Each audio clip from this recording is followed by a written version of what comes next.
ಎಲ್ಲರಿಗೂ ನಮಸ್ಕಾರ.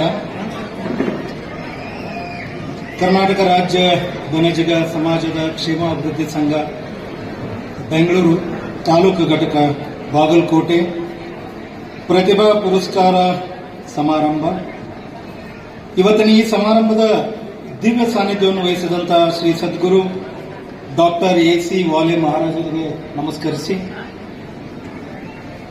ಅಧ್ಯಕ್ಷತೆಯನ್ನು ವಹಿಸಿದಂತ ಸನ್ಮಾನ್ಯ ಶ್ರೀ ಗುರುಭದ್ರಪ್ಪ ಅಂಗಡಿಯವರೇ, ಮುಖ್ಯ ಅತಿಥಿಗಳಾಗಿ ಬಂದ ಹಾಗೂ ಬಾಗಲಕೋಟೆ ಮತಕ್ಷೇತ್ರದ ಶಾಸಕರಾದಂತಹ ಶ್ರೀ ಉಮೇಶ್ ಮೇಟಿ ಈಗ ತಾನೇ ಇಲ್ಲಿಂದ ನಿರ್ಗಮನ ಆಗಿದ್ದಾರೆ. ನಮ್ಮೆಲ್ಲರ ಅಚ್ಚುಮೆಚ್ಚಿನ ಬಣಜಿಗ ಸಮಾಜದ ಹಿರಿಯರು, ಮುಖಂಡರು, ಪ್ರೋತ್ಸಾಹಕರು, ಸುಮಾರು ವರ್ಷಗಳಿಂದ 40-50 ವರ್ಷಗಳಿಂದ ನಮ್ಮ ಅವರ ಒಡನಾಟ, ಬಾಗಲಕೋಟೆ ಬಸವೇಶ್ವರ ಬ್ಯಾಂಕಿನ ಅಧ್ಯಕ್ಷರಾದಂಥ ಹಾಗೂ 2ನೇ ಬಾರಿ ಬಿಟಿಡಿಎ ಅಧ್ಯಕ್ಷರು ಆದ ಶ್ರೀ ಪ್ರಕಾಶಣ್ಣ ತಪ್ಶೆಟ್ಟಿಯವರೇ, ಸನ್ಮಾನ್ಯ ಹೊಳಬಸು ಬಾಳಶೆಟ್ಟಿ ಅವರೇ, ಹಾಗೂ ನನ್ನ ಇನ್ನೂರು ಮಿತ್ರರು, ಅವರು ಕೂಡ ನನಗೆ 40-50 ವರ್ಷದಿಂದ ಬಹಳ ಒಡನಾಟ, ಶ್ರೀ ಬಸವರಾಜ್ ಚಿನ್ವಾಲ್ರವರೇ, ಹಾಗೂ ನನ್ನ ವಿದ್ಯಾರ್ಥಿ, ನನ್ನ ಬಹಳ ವರ್ಷಗಳಿಂದ ಒಡನಾಟ ಇರುವ ಹಾಗೂ ಇವತ್ತಿನ ಭೂಮಾ ಅಧ್ಯಕ್ಷರು ಆದಂಥ ಶ್ರೀ ರವಿ ಕುಮಟಗಿಯವರೇ, ಅದರ ಜೊತೆಗೆ ಇನ್ನೂರು ಎಲ್ಲ ಈ ನಮ್ಮ ಬಾಗಲಕೋಟೆ ಘಟಕದ ಪದಾಧಿಕಾರಿಗಳೇ, ನಮ್ಮ ಆನಂದ್ ಜಿರ್ಜಿನಿ ಅವರು, ಸನ್ಮೇಶ್ ಅಂಗಡಿಯವರು, ಮುರುಗೇಶ್ ಶಿವನಗತ್ತಿಯವರು, ಅರವಿಂದ್ ನಾವಲ್ಗಿಯವರು, ಬಸವರಾಜ್ ಸಬರದವರು, ಮಹಾಂತೇಶ್ ಜೋಳದವರು, ಹಾಗೂ ಮಹಿಳಾ ಘಟಕದ ಅಧ್ಯಕ್ಷರಾದಂತಹ ವಿದ್ಯಾವತಿ ಹೆಬ್ಬಾಳ್ ಅವರೇ, ಪ್ರಧಾನ ಕಾರ್ಯದರ್ಶಿಗಳಾದಂತಹ ಶಿವಲೀಲಾ ಪಟ್ಟಣ ಶೆಟ್ಟಿಯವರೇ, ಇಲ್ಲಿ ನೆರೆದಂತ ಎಲ್ಲ ಸಮಾಜದ ಗುರು ಹಿರಿಯರೇ, ತಾಯಂದಿರೇ, ಅಣ್ಣ ತಮ್ಮಂದಿರೇ, ಅಕ್ಕ ತಂಗಿರೇ, ಹಾಗೆ ಮುಖ್ಯವಾಗಿ ಇವತ್ತಿನ ಈ ಕಾರ್ಯಕ್ರಮಕ್ಕೆ ಕೇಂದ್ರ ಬಿಂದು ಆದಂತ ಈ ಪ್ರತಿಭಾ ಪುರಸ್ಕಾರವನ್ನು ಭಾಜನರಾದಂಥ ಎಲ್ಲ ವಿದ್ಯಾರ್ಥಿನಿಯರಿಗೆ ಎಲ್ಲರಿಗೂ ಕೂಡ ಇನ್ನೊಮ್ಮೆ ವಂದಿಸುತ್ತಾ, ಮೊಟ್ಟ ಮೊದಲಾಗಿ ನಾನು ಬಾಗಲಕೋಟಲ್ಲಿ ಪ್ರಪ್ರಥಮವಾಗಿ ಬಸವೇಶ್ವರ ಇಂಜಿನಿಯರಿಂಗ್ ಕಾಲೇಜಲ್ಲಿ ಕೆಲಸಕ್ಕೆ ಸೇರಿದಾಗ 1986ನೇ ಇಸ್ವಿ, 86ರಿಂದ ಸುಮಾರು 20 ವರ್ಷಗಳ ಕಾಲ ಇಂಜಿನಿಯರಿಂಗ್ ಕಾಲೇಜಲ್ಲಿ ಲೆಕ್ಚರರ್ ಆಗಿ, ಅಸೋಸಿಯೇಟ್ ಪ್ರೊಫೆಸರ್ ಆಗಿ, ಪ್ರೊಫೆಸರ್ ಆಗಿ ಇಲ್ಲಿಂದ ನಾನು ವಾಲಂಟರಿ ರಿಟೈರ್ಮೆಂಟ್ ತಗೊಂಡು ಮುಂದಿನ 20 ವರ್ಷಗಳ ಕಾಲ ನಾನು Cayley engineering college Belgaum Chikkodi ಅಲ್ಲಿ ಪ್ರಿನ್ಸಿಪಾಲರ್ ಆಗಿ, ಡೈರೆಕ್ಟರ್ ಆಗಿ 16 ವರ್ಷಗಳ ಸೇವೆ ಅಲ್ಲಿ ಸಲ್ಲಿಸಿ ಸದ್ಯ ಪ್ರಸ್ತುತ 3-4 ವರ್ಷಗಳಿಂದ ಬೆಂಗಳೂರಿನ ಗೀತಂ ಯೂನಿವರ್ಸಿಟಿಯಲ್ಲಿ ಪ್ರೋ ವೈಸ್ ಚಾನ್ಸಲರ್ ಆಗಿ ಕೆಲಸ ಮಾಡ್ತಾ ಇದ್ದೀನಿ. ನನಗೆ ವಾರದ ಹಿಂದೆ ರವಿ ಕುಮಟಗಿ ಹಾಗೂ ಆನಂದ್ ಜಿಡ್ಜಿನಿ ಅವರು ಕರೆ ಮಾಡಿ, ಸರ್ ನಮ್ದು ಪ್ರತಿ ವರ್ಷ ಹೀಗೆ ಪ್ರತಿಭಾ ಪುರಸ್ಕಾರ ಕಾರ್ಯಕ್ರಮ ಇದೆ, ನಮ್ಮ ಮಕ್ಕಳಿಗೆ ಬೆನ್ ತಟ್ಟಿ ಚಪ್ಪರಿಸಿ ಅವರಿಗೆ ಒಂದೆರಡು ಹಿತನುಡಿ ಮಾತುಗಳನ್ನು ಹೇಳಿ ಅವರಿಗೆ ಮಾರ್ಗದರ್ಶನದ ಮಾತು ಹೇಳಲಿಕ್ಕೆ ತಾವು ಬರಬೇಕು, ಇದನ್ನೊಂದು ನಾವು ರೂಢಿಯಾಗಿ ಇಟ್ಕೊಂಡಿದ್ದೀವಿ. ಹೀಗೆ ಮೊದಲಿಗೆ ನಮ್ಮ ಕಿರಣ್ ಕುಮಾರ್ ಸಾಹೇಬರು ಬಂದಿದ್ರು, ಇನ್ನೂರು ಹಾಗೆ ಬೇರೆ ನಾವಲ್ಗಿ ಅವರು ಬಂದಿದ್ರು. ಅದಕ್ಕೆ ಈ ವರ್ಷ ತಾವು ಬರಬೇಕು ಅಂದಾಗ ನಾನು ಬಹಳ ಹೆಮ್ಮೆಯಿಂದ ಮತ್ತೆ ನಾನು ನಮ್ಮ ಊರು ಇದೆ, ಪಕ್ಕದ ಊರೇ ಶಿರೂರು ಶೆಟ್ರೆ ನಾವು. ಸೊ 40 ವರ್ಷಗಳ ನಂತರ ನನ್ನನ್ನು ಇಲ್ಲಿಗೆ ಆಹ್ವಾನಿಸಿದಾಗ ನಾನು ಯಾವುದು ಹಿಂದೆ ಮುಂದೆ ನೋಡಲಿಲ್ಲ. ನಾನು ನಿನ್ನೆ ರಾತ್ರಿವರೆಗೂ ನಮ್ಮ ವಿಶ್ವವಿದ್ಯಾಲಯದಲ್ಲಿ ಗ್ರಾಜುಯೇಷನ್ ಸೆರೆಮನಿ ಇತ್ತು, ಅದನ್ನು ಮುಗಿಸಿ ರಾತ್ರಿ ಹೊರಟು ಇಲ್ಲಿ ಬರ್ತೀನಿ ಅಂತ ಹೇಳಿ ಬಹಳ ಆನಂದದಿಂದ ನಾನು ಒಬ್ಬ ಹೆಮ್ಮೆಯ ಬಣಿಜನಾಗಿ ನಾನು ಈ ಬಣಿಜರ ಕಾರ್ಯಕ್ರಮದಲ್ಲಿ ಬಂದಿದ್ದೇನೆ ಅಂತ ಒಂದೇ ಮಾತು ಮುಖ್ಯವಾಗಿ ಹೇಳಲಿಕ್ಕೆ ಇಚ್ಛಪಡ್ತೀನಿ. ಇದ್ರ ಜೊತೆಗೆ ನಾನು ಉಳಿದಿದ್ದೆಲ್ಲ ನಮ್ಮ ತಪ್ಶೆಟ್ಟಿ ಅಣ್ಣವರು ಹೇಳಿದ್ದಾರೆ, ರವಿ ಕುಮಟಗಿ ಮಾತಾಡಿದ್ದಾರೆ. ಆ ಎಲ್ಲ ವಿಷಯಗಳನ್ನು ನಾನು ಅದಕ್ಕೆ ಅವ್ರ ಜೊತೆ ಸೇರ್ಕೊಳ್ತೀನಿ. ಆ ವಿಚಾರಗಳನ್ನು ತಾವೆಲ್ಲ ಇಟ್ಕೋಬೇಕು, ಬೆಳೆಸಬೇಕು. ಬನಜಗಿರಿ ಸಮಾಜ ಬಹಳ ದೊಡ್ಡ ಸಮಾಜ. ಇತಿಹಾಸ ನೋಡಿದರೆ ಒಂದೇ ಒಂದು ಹೇಳ್ಬಿಡ್ತೀನಿ ನಾನು, ಬೇರೆ ಇಲ್ಲ. ಬ್ರಿಟಿಷರ ಕಾಲದಲ್ಲಿ ಬ್ರಿಟಿಷರಿಗೆ ಸಾಲ ಕೊಟ್ಟಂತವರು ನಮ್ಮ ಬನಜಗಿರಿ ವಾರನ್ ಮಗ. ಅದಕ್ಕಿಂತ ಇನ್ನೇನು ಬೇಕಾಗಿಲ್ಲ. ಯಾವ ಬ್ರಿಟಿಷರು 200 ವರ್ಷಗಳ ಕಾಲ ಬಂದು ಈ ನಮ್ಮ ರಾಷ್ಟ್ರವನ್ನು ಆಡಳಿತ ಮಾಡಿ ದಬ್ಬಾಳಿಕೆ ಮಾಡಿ ನಮ್ಮನ್ನೆಲ್ಲ ಆಳಿ ಹೋದ್ರಲ್ಲ, ಅಂತವರಿಗೆ ಸಾಲ ಕೊಟ್ಟಿದ್ದು ವಾರದ ಮಲ್ಲಪ್ಪನವರು ಸೋಲಾಪುರ. ಆರ್ಥಿಕವಾಗಿ ಬಹಳ ಸಬಲೀಕರಣ ಸ್ಟ್ರಾಂಗ್ ಆಗಿದ್ರು. ಯಾಕೆ?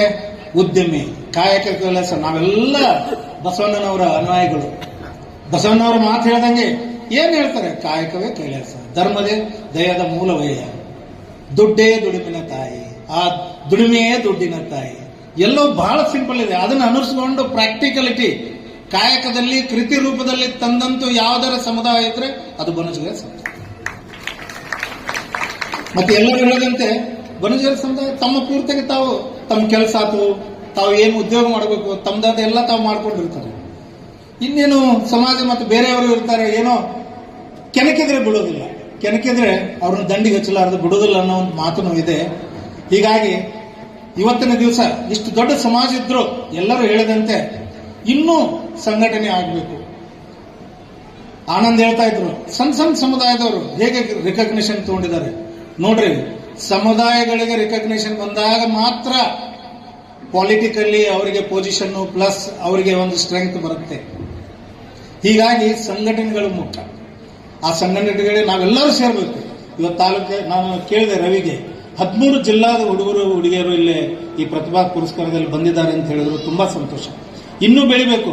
ಪ್ರತಿಯೊಂದು ಹಳ್ಳಿ ಮಟ್ಟಗಳಲ್ಲಿ ಇದು ಆಗಬೇಕು, ತಾಲೂಕು ಮಟ್ಟಗಳಲ್ಲಿ ಆಗಬೇಕು, ಜಿಲ್ಲಾ ಮಟ್ಟಕ್ಕೆ ಆಗಬೇಕು. ರಾಜ್ಯದಲ್ಲಿ ಈಗಾಗಲೇ ರಿಜಿಸ್ಟರ್ ಮಾಡಿ ಬೆಂಗಳೂರಲ್ಲಿಯೂ ಕೂಡ ಕಾರ್ಯರೂಪದಲ್ಲಿ ಇದ್ದಾರೆ. ಆನಂದ್ ನನಗೆ ಗೊತ್ತಿದೆ ಅದು. ಹಾಗೆ ರಾಜಧಾನಿವರೆಗೂ ಅದು ಸರಿಯಾಗಿ ನಮ್ಮ ಕೂಗುಗಳು ಅದು ಅಲ್ಲಿ ಮುಟ್ಟಿದರೆ ಮಾತ್ರ ಸಾಧ್ಯ ಅಂತ ಹೇಳಿಸಿ, ಅದೆಲ್ಲ ನಾವೆಲ್ಲರೂ ಸೇರ್ಬೇಕು. ಅದಕ್ಕೆ ಎಲ್ಲರೂ ಸೇರಿ ಮಾಡೋಣ ಅಂತ ಮಾತು ಹೇಳ್ತಾ, ಇವತ್ತು ಮುಖ್ಯವಾಗಿ ನಾನಿಲ್ಲಿ ಬಂದಿದ್ದು ಅಂದ್ರೆ ನನ್ನ ಈ ಯುವಕರಿಗೆ the future of next generation. ಮೊಟ್ಟ ಮೊದಲನೇದಾಗಿ ಇವತ್ತು ಯಾರ್ಯಾರು ಒಳ್ಳೆ ಅಂಕಗಳನ್ನು ತಗೊಂಡು ತಮ್ಮ ಪ್ರತಿಭೆ ಟ್ಯಾಲೆಂಟ್ ರಿಕಗ್ನೇಷನ್ ಅಂತ ಏನು ಹೇಳ್ತೀವಿ, ಅದರಲ್ಲಿ ಯಾರ್ಯಾರು ಒಳ್ಳೆ ಅಂಕಗಳನ್ನು ತಗೊಂಡು ಇಲ್ಲಿ ಬಂದು ಸನ್ಮಾನಿತರಾಗಿದ್ದೀರಿ. ಮೊಟ್ಟ ಮೊದಲನಾಗಿ ನೀವು ನೆನಪಿಟ್ಕೋಬೇಕು, ಎಂದೂ ಮರಿಬಾರದು, ನಿಮ್ಮ ತಂದೆ ತಾಯಿಗಳಿಗೆ, ಪಾಲಕರಿಗೆ, ಪ್ರೋತ್ಸಾಹಕರಿಗೆ, ಈ ಸಮಾಜಕ್ಕೆ ನೀವು ಒಂದು ಚಿರಋಣಿ, ಗ್ರಾಟಿಟ್ಯೂಡ್ ಇರಬೇಕು ಯಾವಾಗಲೂ. ತಂದೆ ತಾಯಿಗಳು ಯಾವ ದಾರಿಯಲ್ಲಿ ತಮಗೆ ಯಾವುದು ಮಾರ್ಗದಲ್ಲಿ ಕೈ ಹಿಡಿದು ತೋರಿಸ್ತಾರೆ ಅವ್ರ ಮಾತುಗಳನ್ನು ಕೇಳಬೇಕು, ಅವ್ರ ಮಾರ್ಗದರ್ಶನ ಪಡಿಬೇಕು. ಇವತ್ತು ನೀವು ಮಾರ್ಕ್ಸ್ ತಗೊಂಡು 10th ಇರ್ಬೋದು, 12th ಇರ್ಬೋದು, ಡಿಗ್ರಿ ಹೋಲ್ಡರ್ಸ್ ಆಗಿರ್ಬೋದು, ಮಾರ್ಕ್ಸ್ ತಗೊಂಡ್ರೆ ನಿಮ್ದು ಜೀವನದ ಇದು ಒಂದು it is not the end, it is the beginning. ಸಂಘರ್ಷ ಇಲ್ಲಿ ಪ್ರಾರಂಭ ಆಗುತ್ತೆ. And the whole world has changed so much. ಮೊದಲು ಈ ಅಂಕಗಳ ಮೇಲೆ ನಾವೆಲ್ಲ ನೌಕರಿ ತಗೊಂಡಿದ್ದೀವಿ. ನಮ್ಮ ಕಾಲದಲ್ಲಿ ಡಿಸ್ಟಿಂಕ್ಷನ್ ಡಿಗ್ರಿ 70% ತಗೊಂಡ್ರೆ ರ್ಯಾಂಕ್ ಇರ್ತೈತೆ ನಮಗೆಲ್ಲ ಅವಾಗ. ಸೊ ನಾವೆಲ್ಲ ಆ ರೀತಿ ಡಿಗ್ರಿ ತಗೊಂಡು ರ್ಯಾಂಕ್ ತಗೊಂಡು ಆ ರ್ಯಾಂಕ್ ಮೇಲೆ ನೌಕರಿ ತಗೊಂಡಿದ್ದವ್ರು, ಮೆರಿಟ್ ಮೇಲೆ. ಇವತ್ತಿನ ದಿವಸ ನೀವು ನೋಡಬಹುದು ಈ ಅಂಕಗಳಿಂದ ಏನೇನು ಇಲ್ಲ. ಅಂಕಗಳ ಮಾತ್ರಕ್ಕೆ ಅಂಕಗಳು ಏನು, that is only an entry ticket. ಮತ್ತೊಂದು ಪರೀಕ್ಷೆಗೆ ನಿಮಗೆ ಎಂಟ್ರಿ ಲೆವೆಲ್. ಮೋಸ್ಟ್ ಇಂಪಾರ್ಟೆಂಟ್ ಒಂದೇದ್ದು ಅಸಿಮ್ಯುಲೇಷನ್ ಆಫ್ ನಾಲೆಜ್. ಆ ನಾಲೆಜ್ ಅನ್ನು ಹೆಂಗೆ ಪಡಿಬೇಕಂತ ಏನು ಈ ವಿದ್ಯಾಭ್ಯಾಸದ ಮುಖಾಂತರ ನೀವು ಕಲಿಬೇಕು. ಎರಡನೇದು ನಾವು ಸ್ಕಿಲ್ಸ್ ಅಂತ ಹೇಳ್ತೀವಿ. ಇದನ್ನೆಲ್ಲರ ಕಡೆ ಕೇಳಿರ್ಬೋದು ನೀವು. ಸ್ಕಿಲ್ ಡೆವಲಪ್ಮೆಂಟ್ ನ್ಯಾಷನಲ್ ನೀವು ನೋಡಿ, ರಾಷ್ಟ್ರ ಮಟ್ಟದಲ್ಲೂ ಕೂಡ ಸ್ಕಿಲ್ ಡೆವಲಪ್ಮೆಂಟ್, ಸ್ಕಿಲ್ಸ್ ಇರಬೇಕು. ಸ್ಕಿಲ್ಸ್ ಅಂದ್ರೆ ಏನು? ಕನ್ನಡದಲ್ಲಿ ಇದಕ್ಕೆ ಕೌಶಲ್ಯ ಅಂತ ಹೇಳ್ತಾರೆ. ಈ ಕೌಶಲ್ಯಗಳು ಇರಬೇಕು. What is that skills? ಯಾವ ನಾಲೆಜ್ ಇರುತ್ತಲ್ಲ, ನಾಲೆಜ್ ನಮ್ಮ ತಲೆಯಲ್ಲಿ ಇದ್ರೆ ಅದಕ್ಕೇನು ಬೆಲೆ ಇಲ್ಲ. ನಮ್ಮ ಮಾರ್ಕ್ಸ್ ಕಾರ್ಡ್ ಇದ್ರೆ ಅದಕ್ಕೇನು ಬೆಲೆ ಇಲ್ಲ. ಆ ನಾಲೆಜ್ ಯೂಸ್ ಮಾಡಿ ನಾವು ಹೇಗೆ ಅದನ್ನ ಕೆಲಸ ಮಾಡ್ತೀವಿ, how do we use it, ಹೇಗೆ ಮಾಡ್ತೀವಿ ಅದನ್ನು ಉಪಯೋಗಿಸಿ, that is how to do it is ಕೌಶಲ್ಯ, ಈಸ್ ಸ್ಕಿಲ್ಸ್. ಬರೇ ನಾಲೆಜ್ ಇದ್ರೆ ಸಾಲ್ಬೋದು. ಅದನ್ನು ತಗೊಂಡು ಹೆಂಗೆ ಯೂಸ್ ಮಾಡ್ತೀವಿ ನಾವು, how do we make use of it is second thing, most important. Third one is application. ಇದು ಎಲ್ಲಿ ನಾವು ಉಪಯೋಗ ಮಾಡ್ತೀವಿ. ಏನ್ ಮಾಡ್ಬೇಕಂತ ಗೊತ್ತಿದೆ, ಎಲ್ಲಿ ಉಪಯೋಗ ಮಾಡ್ತೀವಿ. That is nothing but solving a problem.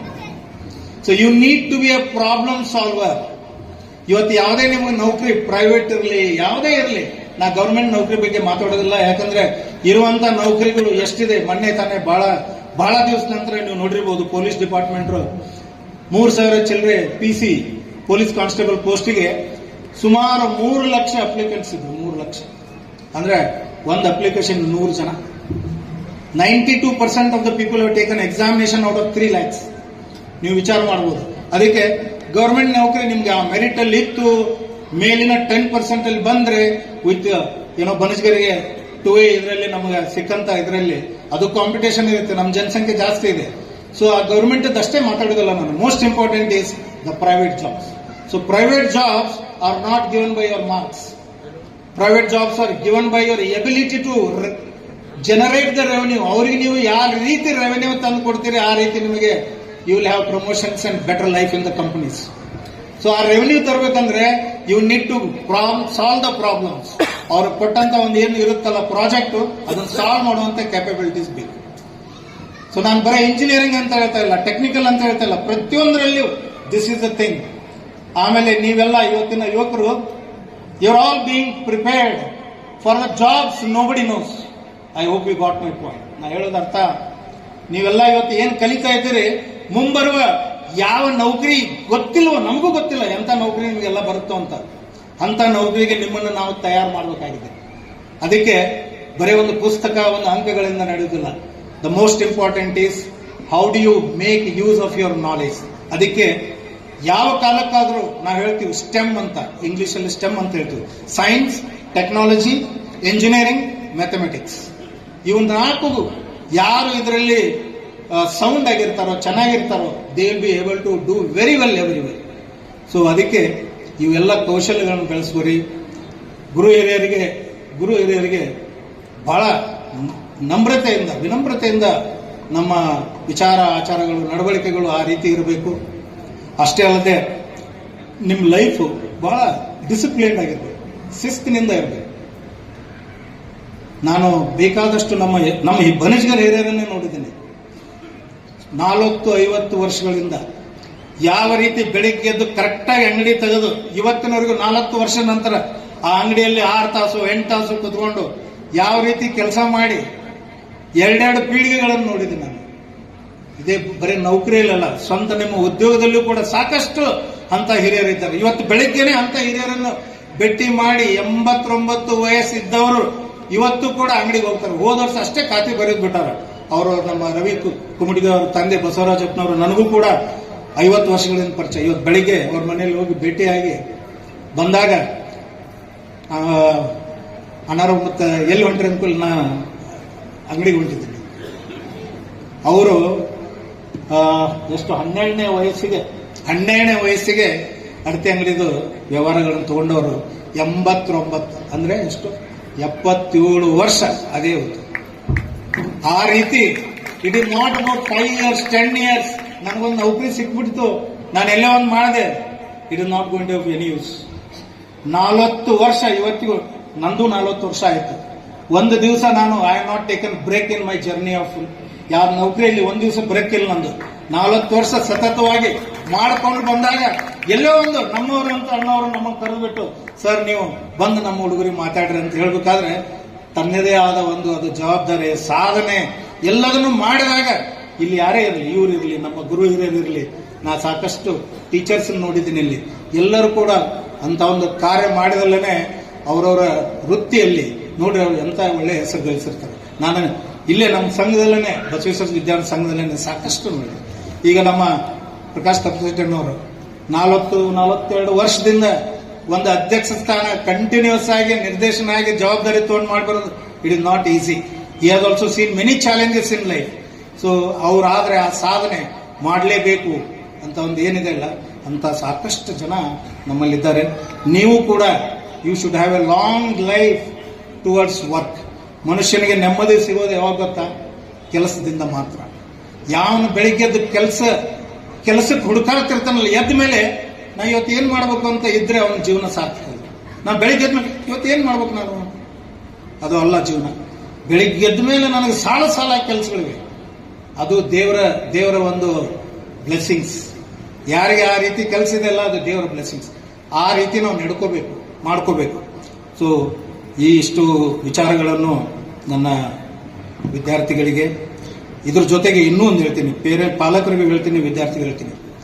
Marks ತಗೊಂಡಾಗ ನಾವು ಬಹಳ ಹೆಮ್ಮೆಯಿಂದ ಅವರಿಗೆ ಗುರುತಿಸಿ ಪುರಸ್ಕಾರ ಮಾಡ್ತೇವೆ. ಅವರು ಕೂಡ ಬಹಳ ಹೆಮ್ಮೆಯಿಂದ ಇರ್ತಾರೆ. But please understand, failures are part of our life. ನಾನು ಸಾಕಷ್ಟು ನೋಡಿದ್ದೀನಿ ನನ್ನ 40 ವರ್ಷಗಳಲ್ಲಿ. ಹೈಯರ್ ಎಜುಕೇಶನ್ ಅಲ್ಲಿ BTech, MTech, PhD ಅಲ್ಲಿ ಒಂದೊಂದು ಸಬ್ಜೆಕ್ಟ್ ಸುಮಾರು ರ್ಯಾಂಕ್ ಹೋಲ್ಡರ್ಸ್ ಯಾವಾಗಲೂ ಒಂದು ಸ್ವಲ್ಪ ಮಾರ್ಕ್ಸ್ ಕಡಿಮೆ ತಗೊಂಡೋದಕ್ಕೆ ಐ ಹ್ಯಾವ್ ಸೀನ್ ಡಿಪ್ರೆಷನ್ಸ್. ತಮ್ಮ ಜೀವನದಲ್ಲಿ ಏನೋ ಮುಗ್ದೇ ಹೋಯ್ತು ನನ್ನ ಜೀವನ ಅಂತ ಹಾಳಾಗಿದ್ದನ್ನು ನೋಡಿದ್ದೀನಿ. That is not life.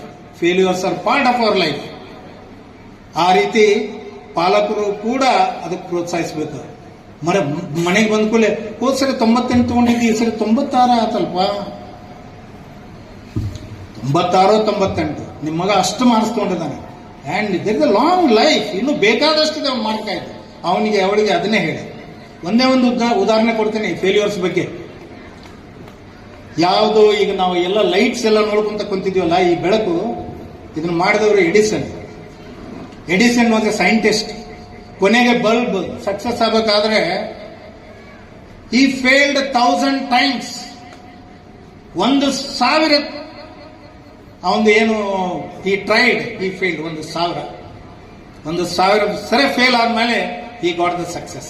ತಿಳ್ಕೊಳ್ಳಿ, 1,000 ಸರಿ ಸೋತಾಗ ಅವ್ರ ಮನಸ್ಥಿತಿ ಹೇಗಿರಬೇಕು, ಎಷ್ಟು ವರ್ಷಗಳ ಕಳೆದಿರಬೇಕು. ಮುಗ್ದ ಹೋಯ್ತಪ್ಪ ಇದರಲ್ಲಿ ಏನಿದೆ ಅಂತ ಬಿಡ್ಲಿಲ್ಲ.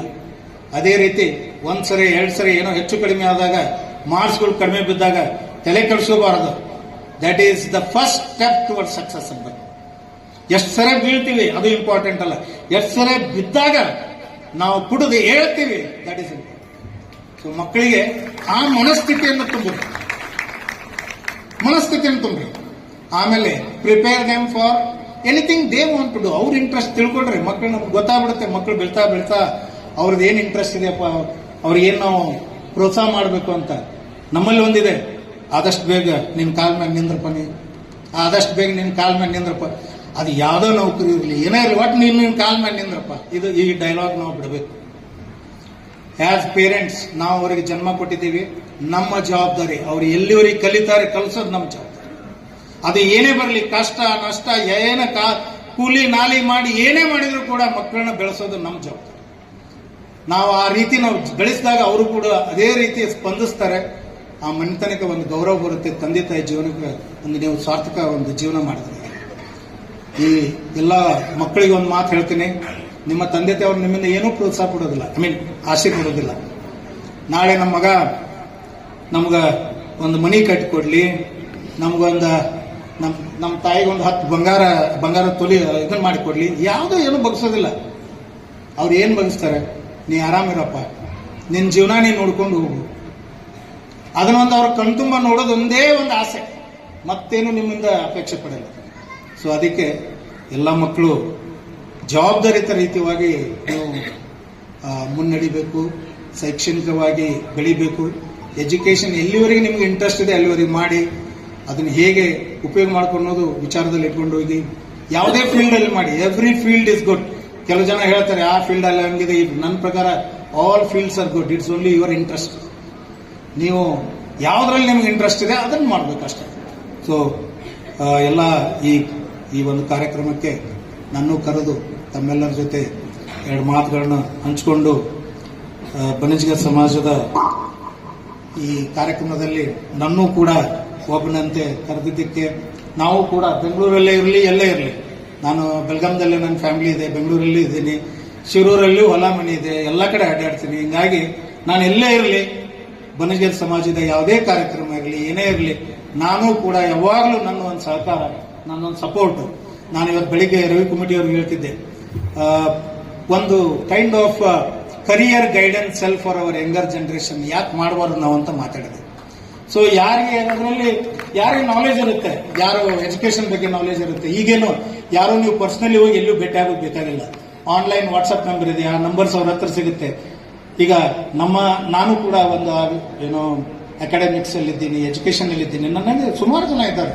ಸೊ ಅವ್ರ ಕಡೆ ಒಂದು ಗೈಡ್ಲೈನ್ಸ್ ತಗೋಬೋದಲ್ಲ ಸರ್, ಹೆಂಗಿದೆ, which is the most important, ಇದು ಈಗ ಯಾವ್ದು ಈ ಸಿನಾರಿಯಲ್ಲಿ ಯಾವ ಜಾಬ್ಸು ಯಾವ್ದು ಚೆನ್ನಾಗಿದೆ, ಹೇಗೆ ಮಾಡಬೇಕು, ಯಾವ ಇನ್ಸ್ಟಿಟ್ಯೂಷನ್ಸ್ ಹೇಗಿದೆ, ಎಲ್ಲನೂ ಕೂಡ ನೀವು ಒಂದು ಗೈಡ್ಲೈನ್ಸ್ ಅವರಿಂದ ಪಡಿಬೋದು.